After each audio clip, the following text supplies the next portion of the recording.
మాకు కూడా ప్రతివ్యూహం ఉంటుంది కదా. అంటే ఇదొక కొత్త ఫ్యాషన్గా మొదలైందండి.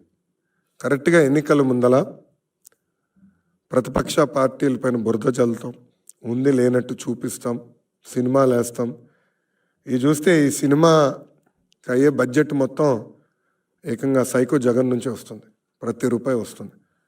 ఇప్పటికీ ప్రొడ్యూసర్ గారు, డైరెక్టర్ గారు ఐ థింక్ మూడు సార్లు కలిసినట్టున్నారు జగన్.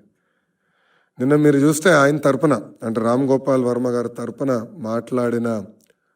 పోరాడిన, న్యాయ పోరాటం చేస్తున్న లాయర్ నిరంజన్ రెడ్డి గారు.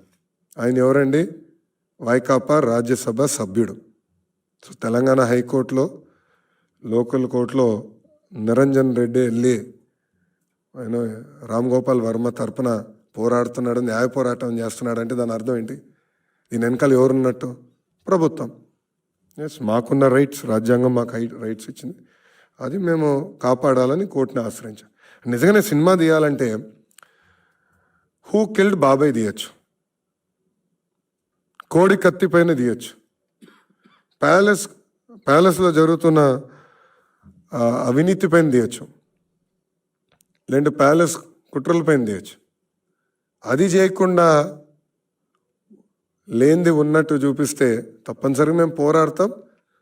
మాకు రాజ్యాంగం కొన్ని హక్కులు కల్పించింది, ఆ హక్కుల్నే కాపాడాల్సిన బాధ్యత కోర్టుల పైన కూడా ఉన్నాయి. మాకు కూడా ప్రతివ్యూహం ఉంటుంది కదా. అంటే ఇదొక కొత్త ఫ్యాషన్గా మొదలైందండి. కరెక్ట్గా ఎన్నికల ముందల ప్రతిపక్ష పార్టీలపైన బురద చల్లుతాం, ఉంది లేనట్టు చూపిస్తాం, సినిమాలు వేస్తాం. ఇది చూస్తే ఈ సినిమాకి అయ్యే బడ్జెట్ మొత్తం ఏకంగా సైకో జగన్ నుంచి వస్తుంది, ప్రతి రూపాయి వస్తుంది. ఇప్పటికీ ప్రొడ్యూసర్ గారు, డైరెక్టర్ గారు ఐ థింక్ మూడు సార్లు కలిసినట్టున్నారు జగన్.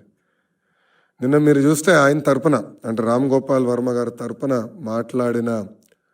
పోరాడిన, న్యాయ పోరాటం చేస్తున్న లాయర్ నిరంజన్ రెడ్డి గారు. ఆయన ఎవరండి? వైకాపా రాజ్యసభ సభ్యుడు. సో తెలంగాణ హైకోర్టులో, లోకల్ కోర్టులో నిరంజన్ రెడ్డి వెళ్ళి ఆయన రామ్ గోపాల్ వర్మ తరపున పోరాడుతున్నాడు, న్యాయ పోరాటం చేస్తున్నాడు అంటే దాని అర్థం ఏంటి? దీని వెనకాల ఎవరున్నట్టు? ప్రభుత్వం. ఎస్, మాకున్న రైట్స్, రాజ్యాంగం మాకు రైట్స్ ఇచ్చింది, అది మేము కాపాడాలని కోర్టుని ఆశ్రయించాం. నిజంగానే సినిమా తీయాలంటే హూ కిల్డ్ బాబాయ్ తీయచ్చు, కోడి కత్తి పైన తీయచ్చు, ప్యాలెస్లో జరుగుతున్న అవినీతి పైన తీయచ్చు, లేదంటే ప్యాలెస్ కుట్రల పైన తీయచ్చు. అది చేయకుండా లేనిది ఉన్నట్టు చూపిస్తే తప్పనిసరిగా మేము పోరాడతాం. మాకు రాజ్యాంగం కొన్ని హక్కులు కల్పించింది, ఆ హక్కుల్నే కాపాడాల్సిన బాధ్యత కోర్టుల పైన కూడా ఉన్నాయి.